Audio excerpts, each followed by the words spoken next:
In the unforgiving Wild West, a lonely cowboy took 3 arrows to save a 30-year-old Apache woman, only to wake and hear her ask to be his wife.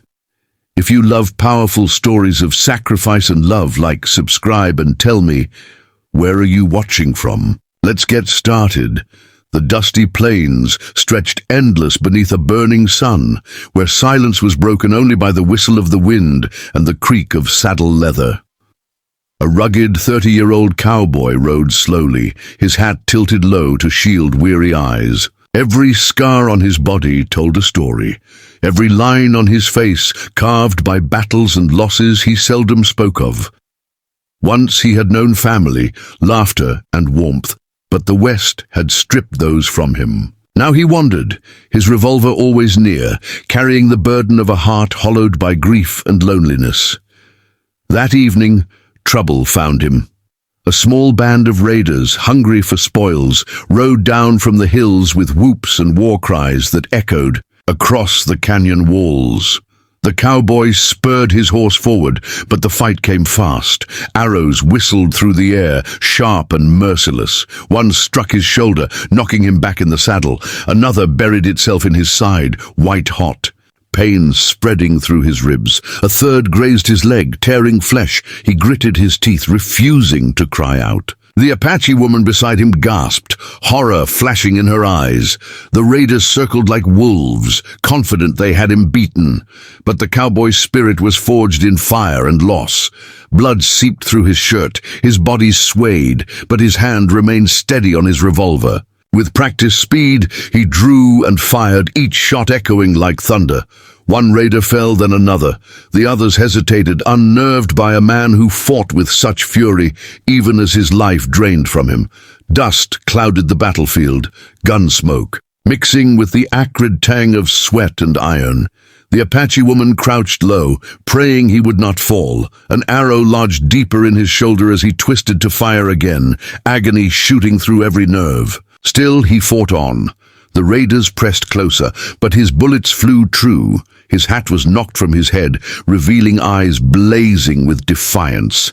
At last, the last outlaw turned his horse, retreating into the night rather than face a dying man who refused to yield. Silence fell heavy, broken only by the ragged sound of the cowboy's breathing. He had won the fight, but victory felt hollow as the blood loss dragged him toward darkness. Half-conscious, he stumbled from the saddle. His knees hit the earth, sand clinging to his sweat-drenched skin. With one last effort, he pulled himself closer to the campfire they had left smoldering. Flames flickered weakly, casting trembling light across his battered form.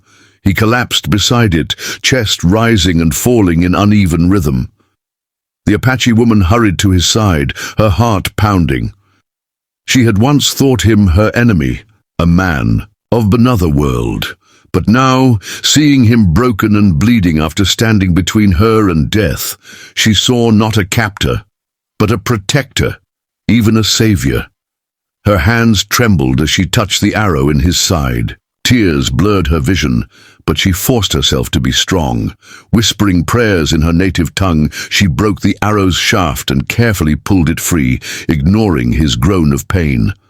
Blood welled instantly, hot against her palms, but she pressed cloth tightly against the wound. One by one, she drew out the arrows, her tears falling onto his chest. She worked with urgency born of desperation, calling on every remedy and memory of healing her people had taught her.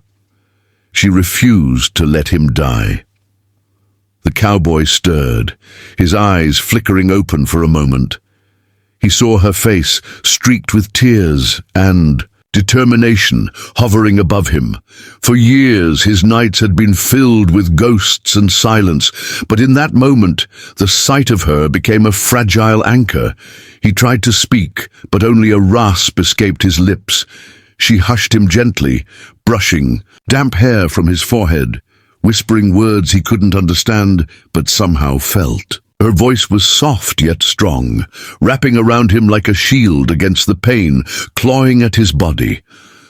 Through the long night, she did not leave him. She boiled herbs she had gathered, pressing them against his wounds to draw out fever and infection. She stitched his torn flesh with strands of sinew, her hands steady, though her heart ached. When he thrashed in fevered dreams, she held him still, murmuring calming words. The fire burned low, the desert winds howled, but she remained steadfast at his side.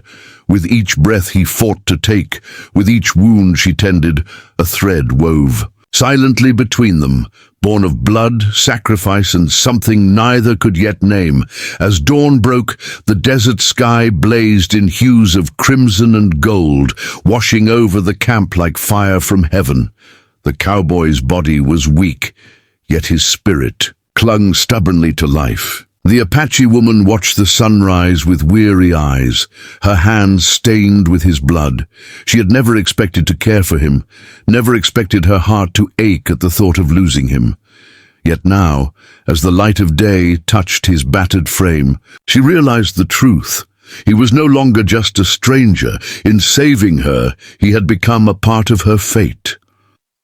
Morning spilled across the desert, painting the sky in shades of crimson and gold. The cowboy stirred weakly, his breath shallow but steady, each inhale a fragile victory over the night. His eyes fluttered open, squinting against the dawn, and the first sight he met was the Apache woman leaning close. Her dark hair fell loose around her shoulders, her face weary yet resolute. She had not slept, not once, watching over him with a vigil fiercer than any guard.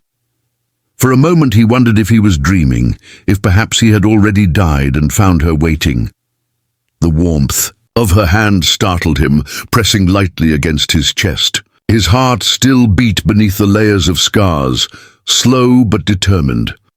She felt its rhythm and closed her eyes, whispering something in her native tongue before looking back at him.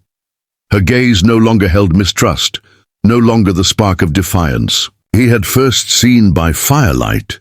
Instead, her eyes shimmered with something far deeper, gratitude, sorrow, and a tenderness that reached into the hollow parts of his soul. He had not seen such a look directed at him in many, many years.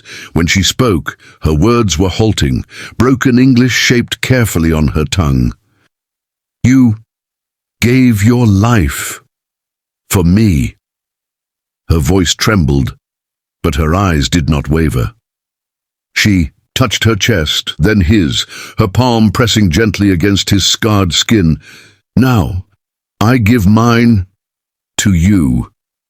The cowboy's breath caught. He had faced bullets and fire without flinching, yet this moment disarmed him utterly. For so long he had lived as though unworthy of love, haunted by ghosts of the past. But here was a woman who offered not pity, but her very heart.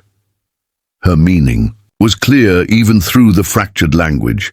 She was not speaking of mere gratitude or survival. She was offering herself, her future, her trust.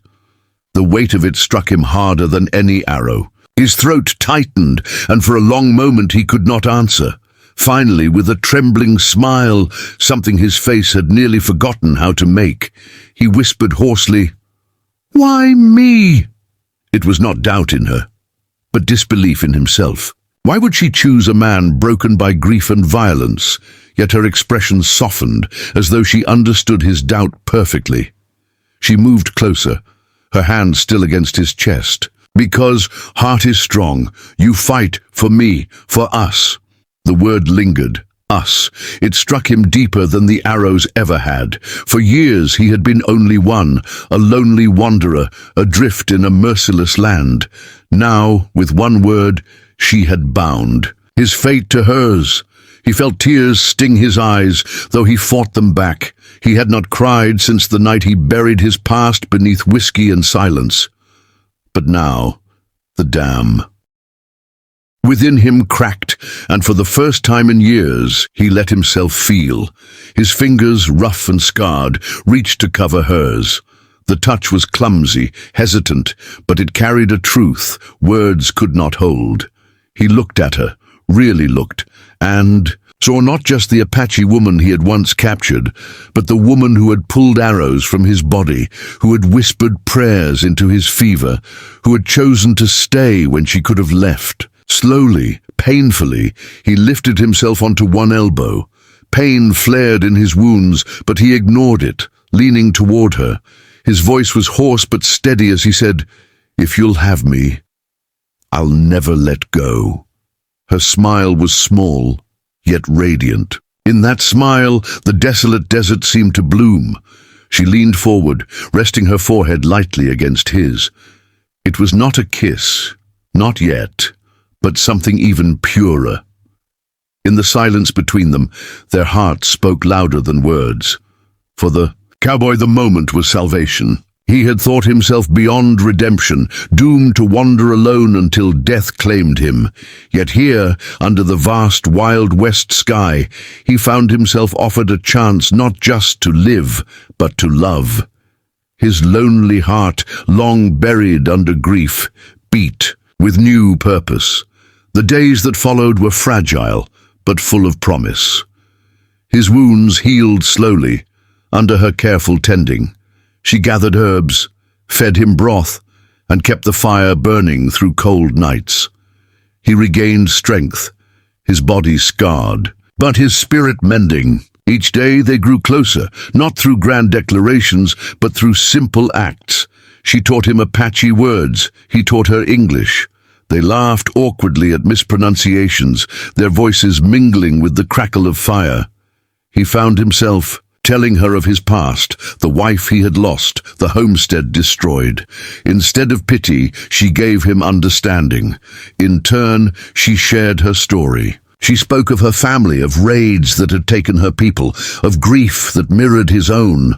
Her words were broken, yet he understood. Pain did not need translation. They were two souls scarred by the same cruel world, yet together they found healing.